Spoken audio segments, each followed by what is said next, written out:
So do you want dirty dishes in all of your photos during toasts? That's highly photographed. Or let's say it was, catered by a barbecue joint. Your best man might have sauce on his shirt. You know what I mean? Everyone's still fresh. You just shared your first dance. I think that's a great time to transition to toasts. Yeah. What are your thoughts on that? No, that actually makes perfect sense. I hadn't really considered that so much before. The barbecue sauce is a good point. It happens. Yeah, we have a lot of barbecue weddings. Yeah.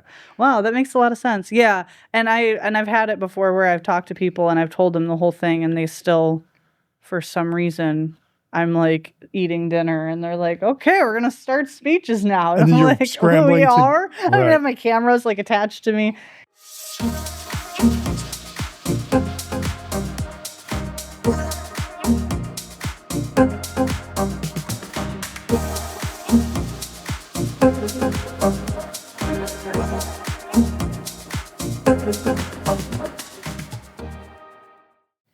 Hey guys, I'm Caitlin. And I'm Kaylee. And this is Shoot the Vows. And today we have our good friend Kirk Rothrum as our guest. Yay! He is with Select Receptions, a DJ service in Central New York. And we're going to be talking about all of the things that you need to look out for when hiring a DJ, why you should hire a DJ, all of the stuff. So we're just going to get right into it. And Kirk, if you could just give us an introduction of yourself. Where to start? All right. So Select Receptions came about around 15 years ago with myself and another gentleman who was my assistant, focused directly on weddings only. We did some other stuff in the beginning, but really decided weddings were the direction we wanted to go in. So over the last 15 years, we've done hundreds of weddings in Central New York. After COVID happened, it sort of changed the direction that we had to go with things because we found that people needed, rather than just do one wedding per date, which is what we focused on at the Advent, we had to sort of divide and conquer and make sure we could take care of couples who were forced to move their date because of governmental regulations. So anyway, so that worked out well, actually, better than planned, obviously, all things considered with COVID. So following that, we took on a couple more team members. Every DJ that works with us has been a DJ focused on weddings for at least 10 years. Oh, that's awesome. Yeah. That's great. Yeah.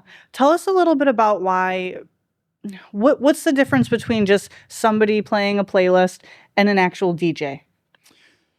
There are several differences. I'd say the number one difference or the biggest concern would be coordination, making sure that things are happening on time and someone's taking care of all of the little minutia. When you're getting married, unless you're doing a backyard soiree type of barbecue wedding, you don't probably want to run around and think about what's happening when coordinating everything. When you have a party at home, you do that stuff.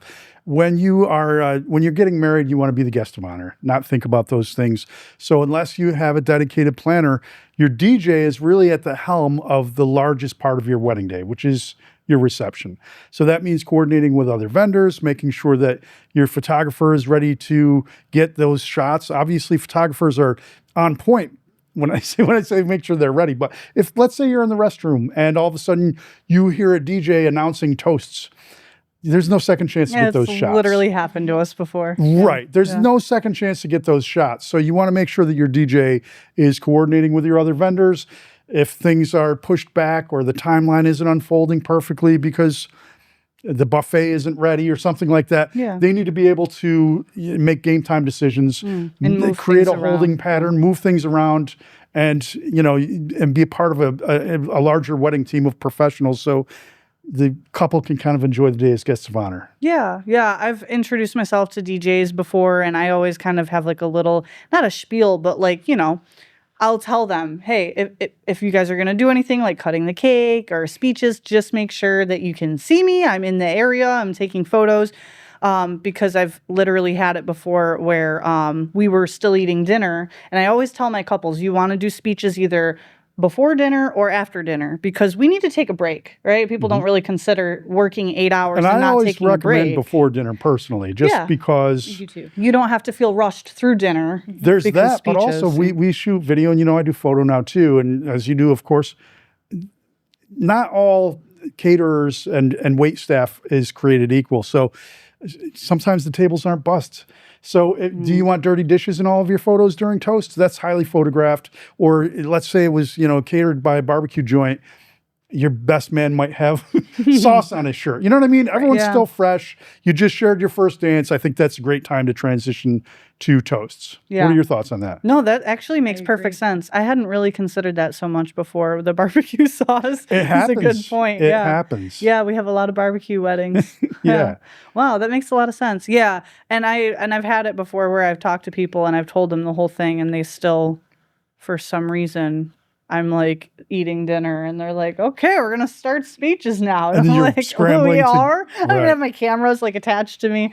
Yeah. So no, that's awesome. That's why I think it's so important to have a DJ that just kind of has DJ'd a few weddings. You know what I mean? Like they know the flow, they've worked with other vendors. Not to say you can't do something for a really long time and still be bad at it, but experience is definitely...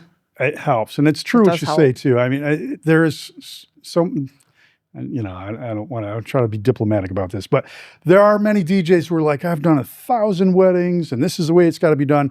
But quite often it's not that they did 1,000 weddings. It's that they did the same wedding 1,000 times and they have a cookie cutter way of doing it. And it doesn't always fit what your plans are. Absolutely. So it's like so many DJs are like, no, this is the way I do it.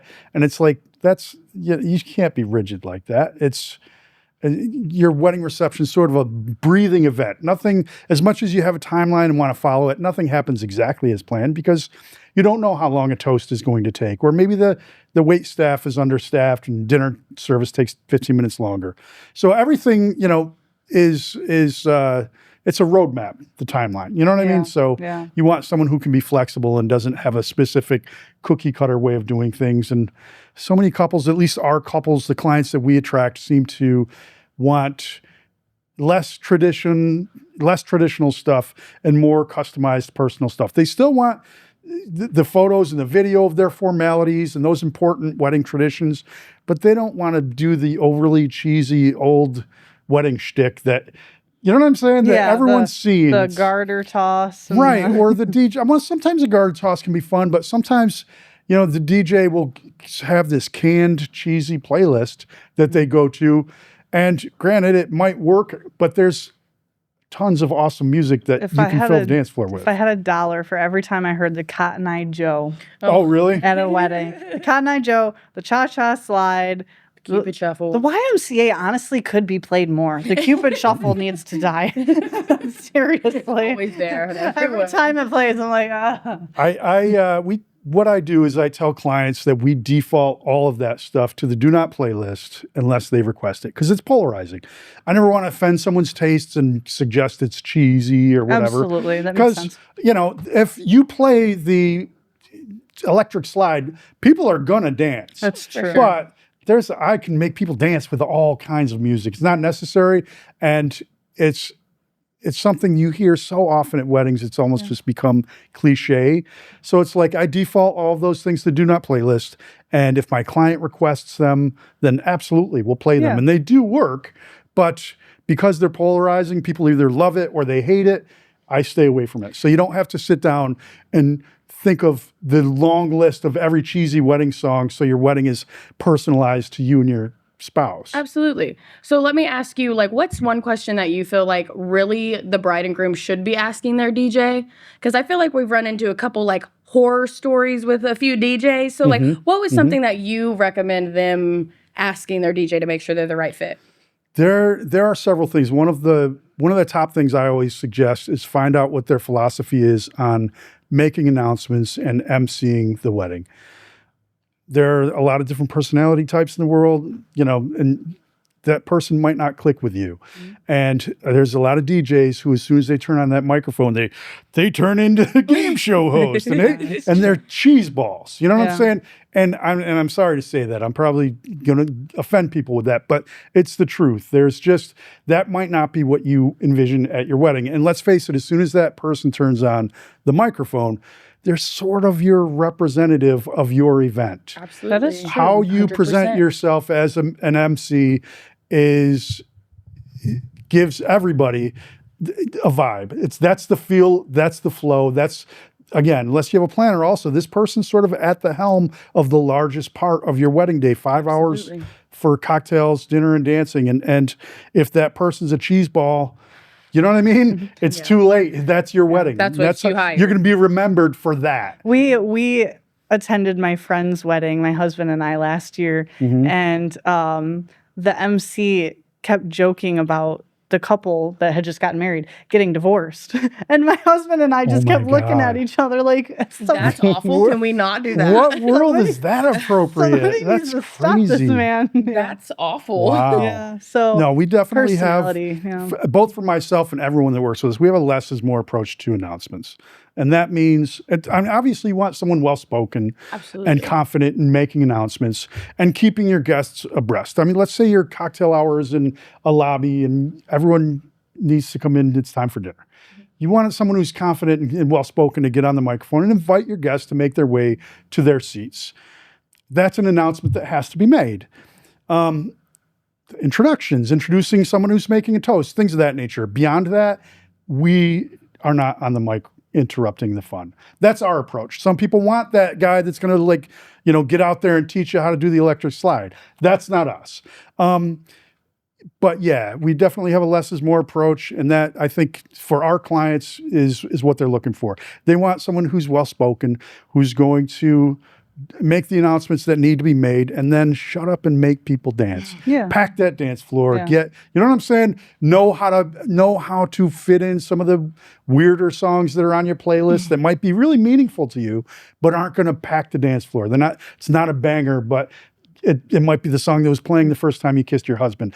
There's a way to weave those into your day. Yeah. So make sure you find a DJ who's willing to do that, and then also knows how to make people dance after that, because that's everything. And speaking of like getting everyone on the dance floor and dancing, like we've been to weddings where sometimes that just was not happening, or it was happening, and then all of a sudden it just like hit a brick wall. What do you think causes that? Do you think it's the DJ or? I mean, it can be. It can be also tying the DJ's hands. I mean, sometimes the bride and groom might have said, this is what we want played and all we want played. And, sometimes the song that you love to drive to work with isn't going to fill the dance floor. You know what I mean? So that's another reason it can happen. There's something I call dance floor rotation that happens. After 20 minutes of dancing, it becomes exercise. Let's face it, when was the last time you danced for 20 minutes straight? You know what I'm saying? It's work. It's like, even if you're drunk, it's work. After a while, you're like looking for an out. And if the DJ's mixing and beat mixing and knows how to blend songs, you're like, it's hard to leave, because it's like, damn, another song. You know what I'm saying? You gotta keep going. Right. So you can only milk that for so long, though, before people are going to be done dancing. Yeah. And if you have, 30% of the entire wedding, or 40 or 50% of the entire wedding on that dance floor for 20 minutes straight, they're going to be looking for an out. This is kind of insider baseball, but you know what I mean? It's behind the scenes stuff, but they're going to be looking for an out, and people want to stop and take a break and go get a drink, use the photo booth, whatever. So in a scenario like that, you want a DJ who knows how to rotate that dance floor. Look at the people who aren't dancing currently, figure out what's going to make those people dance, and switch it up. And that might mean, going. It depends. Every wedding's a little different. It sounds like a fun little challenge for DJs. It can be. It can be. And you want a DJ who's up for the challenge. You know what I mean? Yeah, absolutely. But yeah, you want to look at the people who aren't dancing and figure, okay, now's a good time to start playing something for them and do that kind of dance floor rotation, and then boom, you get it packed again. It might mean a slow song if your couple is, you know what I mean, into a handful of slow songs. It might be switching up the whole genre. You know what I mean? I mean, maybe you're going from, an EDM song to some Backstreet Boys. You know what I mean? So there's music that's dancey, but it's still not, Yeah. Yeah, Yeah, that makes sense. Absolutely. Quick question to pick your brain. So I know you mentioned like having an assistant. Is there something that happened to make you get an assistant, or is that something, this is just a lot, let me have an extra set of hands? Both, but I think that having an assistant, for me, I like to have an assistant. The other DJs that I work with, and as you know, I DJ less and less weddings and have a team, but I like to work with an assistant to make transitions smoother. Obviously, it makes my job easier setting up and tearing down at the end of the night, but it just makes transitions easier. Let's say that you're walking across let's say you have toasts are finished. The DJ's taking the mic back and letting your guests know that the dinner service is about to start. The wait staff will be inviting tables to the buffet, and we'll get things underway, in just a minute, whatever. There is it feels like forever, minute, 30 seconds of awkward silence while that DJ walks back to his DJ booth to start the music. That is true. And it's a weird transition. I prefer to elicit applause, and then my assistant starts the music, and it's a smoother. There are so many little transitional points throughout the evening that are smoother, I think, with an assistant, that most people wouldn't even notice. And maybe I'm being a little nitpicky or overthinking No, I think things. you were absolutely in the right wheelhouse, because the reason I asked was because we went to one of the weddings and the DJ, I don't know if they didn't have an assistant. I don't know if the assistant just wasn't on their game. Like, I'm not too sure what happened, but before the bride had walked out to walk down the aisle, I don't know if it was them on the mic. I don't know if it was a recording. I'm not sure, but the audio had crackled and cut the whole middle part, and it messed up my whole video. I had to literally take the beginning and the end and splice it together because the whole middle was just cracks. Of the processional song? It wasn't even a song. It was the bride and her kids actually talking to the groom. Yeah, it was like a speech. So I had to cut the whole middle part of the audio, and it was just heartbreaking. Well, that comes down to professional equipment. And unfortunately, even the best equipment, even your $1,000 iPhone has dropouts. You know what I mean? Absolutely. So it's unfortunate, but I can't think of the last time it's happened at one of my ceremonies, but I have very expensive mics, and so that doesn't happen. I'm not saying it's never happened, but it's been years since I've had a ceremony that has crackles or dropouts, or, you know what I mean? And another step that a lot of people skip because they're running late is scanning for clear channels on their wireless system. I mean, that makes all the difference, especially if you're working like in downtown Syracuse or someplace where there's a lot of frequencies. Yeah, there's a lot of stuff going on in the air, and scanning for a clear channel takes a couple minutes, but it's an important step. That makes sense. So speaking of horror stories, what are some red flags that you recommend clients look out for? There's a bunch of these. There really are. No, so I talked about announcing. I mean, one of the red flags is a DJ who sells you on his equipment and who's talking about his gear, his music library, how awesome his speakers are, the upgraded dance lights. I mean, as a photographer and videographer, do you ever talk to your clients about your camera or the lens you're going to use? Or no, never Right. actually. They don't care. They just want to know you're going to come and and provide an awesome experience as a DJ. So that's a DJ who isn't confident in what he's going to do for your wedding day. So he's, it's about his equipment, and it might sound like, he's trying to justify his price maybe with talking about how high-end his equipment is. But, as long as your DJ is working with professional equipment and he knows what he's doing, that shouldn't be what he's trying to sell you on. Right. I think there's only been like one wedding where Uncle Joe came up and asked, what kind of camera I had and the whole setup, but right. It's And exactly. never, There's someone who's an enthusiast. Curious about it. When I had Bose speakers, every once in a while, someone would come up and comment on my Bose speakers. And they sounded great for certain songs, and they were, and I'm not to say anything bad about those speakers, but it was a name brand, and that's why they were interested in it. They weren't the best speakers at all. I don't use those anymore, frankly. That makes sense. So someone that only talks about equipment. Is there any like pricing red flags or any anything like that? I would be leery of someone whose rate is too good to be true low. You know what I mean? Because you want to take, as I mentioned, you're talking about the largest part of your wedding day, your reception, at the helm of this person. And nowadays, I mean, I'm just estimating what's the average wedding, like 30 grand or something. Yeah, Expensive, it yeah. is Yeah, crazy. something ridiculous. Yeah. So if you break that down to how much your wedding day is costing per hour, what is that, $5,000 an hour or something for a 6-hour reception? Yeah. I mean, that's just your reception, but even if it's 4,000, if you're, do you really feel comfortable hiring someone who's the cheapest guy in town for that? If your guests leave an hour early because the DJ sucks, how much did that cost you? Right. How much did you spend on this wedding for everyone DJ to to leave throw down early, the or for him drain, to or embarrass you, yeah. or for, and another thing is, if this person is such a low rate, they're probably, I don't want to say weekend warrior, but they're someone who works a regular full-time job and does this on the side. Not that there's anything specifically wrong with that. However, if they do that, who is their loyalty to? Their boss who gives them a paycheck every weekend for a year, or a one-time client?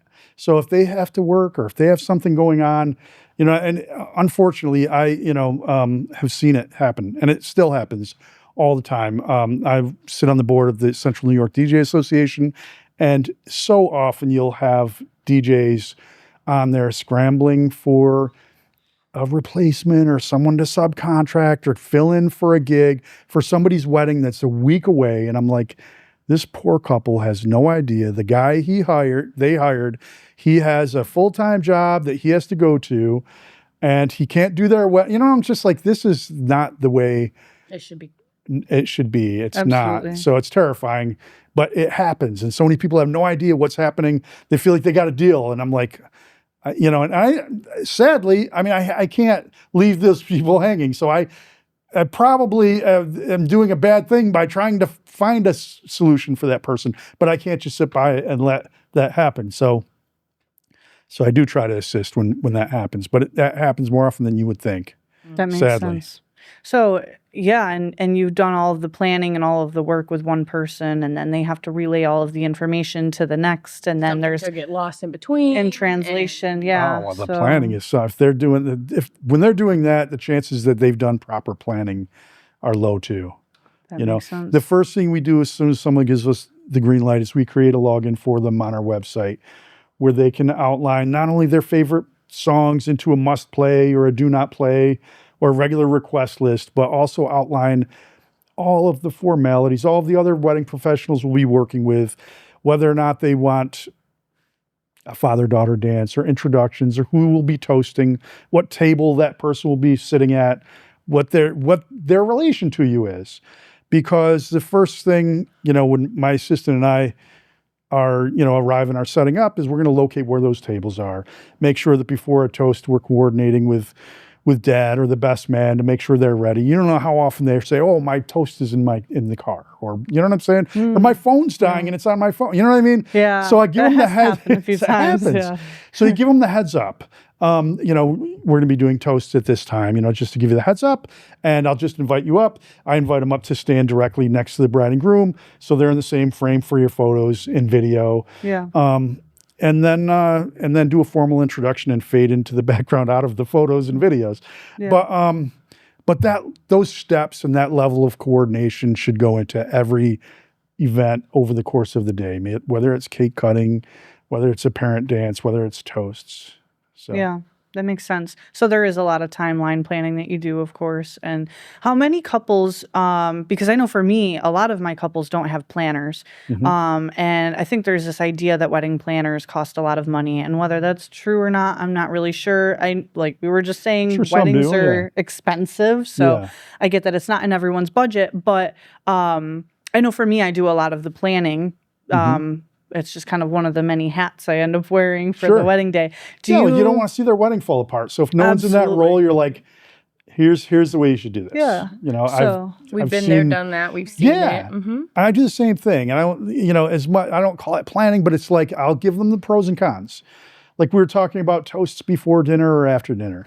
You know what I mean? Here's the pros and cons of doing it before dinner or after dinner. Before dinner, there's no chance of having dirty plates in your photos. There's no chance the best man's going to have barbecue sauce on his shirt. You know what I mean? Yeah. And I give them the pros and cons and let them ultimately decide. Absolutely. I might try to steer them in one direction or another, because I've seen weddings that pop, and I know how to build a timeline that has forward momentum.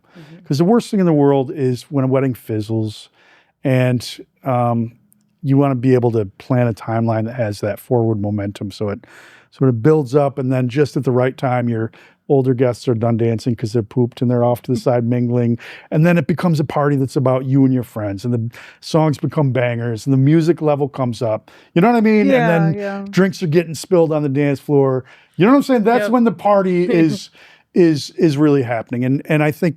Most of our clients, anyway, envision something similar to that happening at some point in the evening, and that's when the party pops. Do you recommend that your couples, I think we talked about it a little bit, do you recommend that they choose songs? How many songs? Like a playlist? Or Yeah, I think that, like I said, we create that login for them to outline that stuff. It doesn't mean you have to come up with 3 or 4 hours of dance music, but based on what your requests are, you want a DJ who's going to fill in the blanks based on your tastes. With more likes. Exactly. What I mentioned, the Backstreet Boys. If you request a Backstreet Boys song, I might throw the Spice Girls song in, or an NSYNC song. Blink So to create a 182. set. Exactly. I might throw a Paramore song out. You know what I'm saying? So there's different songs that when I look at your playlist, I'm instantly going to think of what mixes with this. What would also go good with this that you may not have thought about, and just to fill in the blanks. And then, of course, take guest requests. A lot of people are like, sometimes they're leery of guest requests because they're like, I don't want my aunt to ask for the cha-cha slide. You know what I'm saying? That's fair. So make sure the DJ you hire, you trust them to carry out your wishes. And that doesn't mean, the way everyone has a different approach to this. The way I do it is I won't tell your aunt that, no, that's on Sue and Jim's do not playlists. They hate that song. You know what I'm saying? Yeah. I'm not going to offend her like that. But what I do say, that people are very respectful, is they'll say, you know what?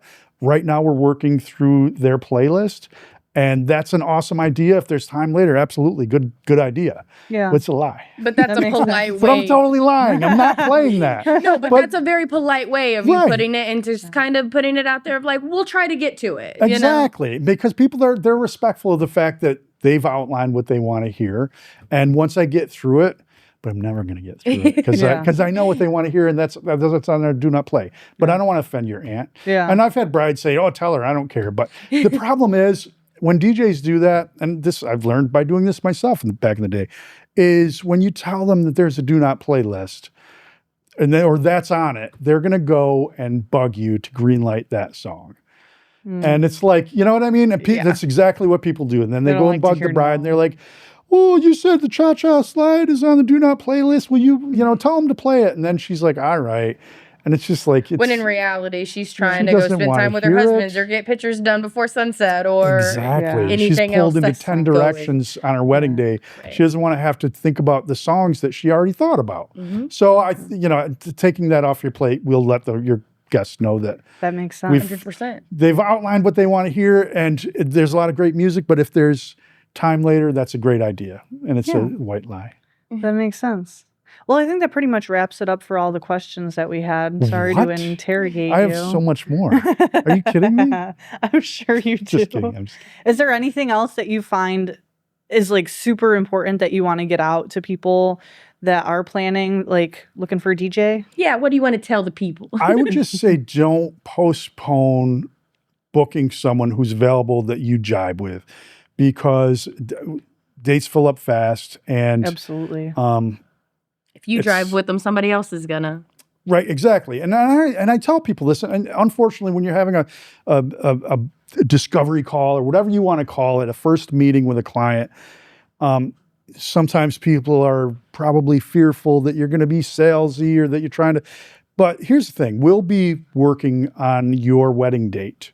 We will be working on your wedding date, whether or not it's at your wedding. And I never want to say that to clients, but if this sounds like what you're looking for, then I'd encourage people to not put it off, because the longer you wait, the less options you have. Absolutely. And Yeah. you're just We've stuck with had that who's same available. thing. Yep. It's almost like a competitive sport nowadays, like finding vendors for your wedding. People are like, "Are you available in 2028?" And I'm like, I can't think that far ahead. I don't know if I'll be alive in 2028. Seriously. Will you still be in love then?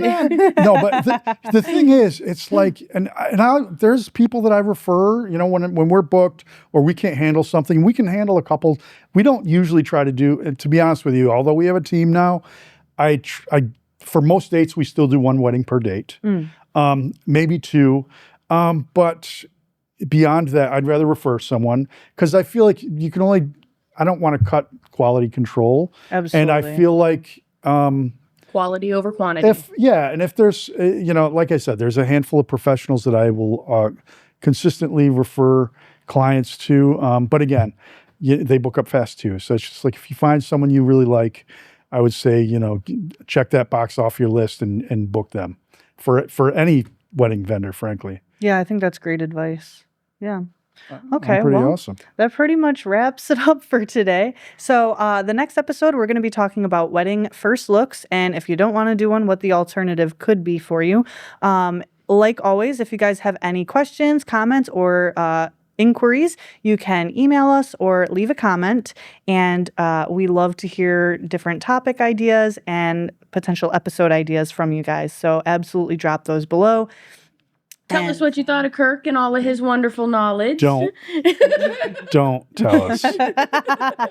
Don't. But thank you so much for tuning in, guys, and we'll see you next week. Bye.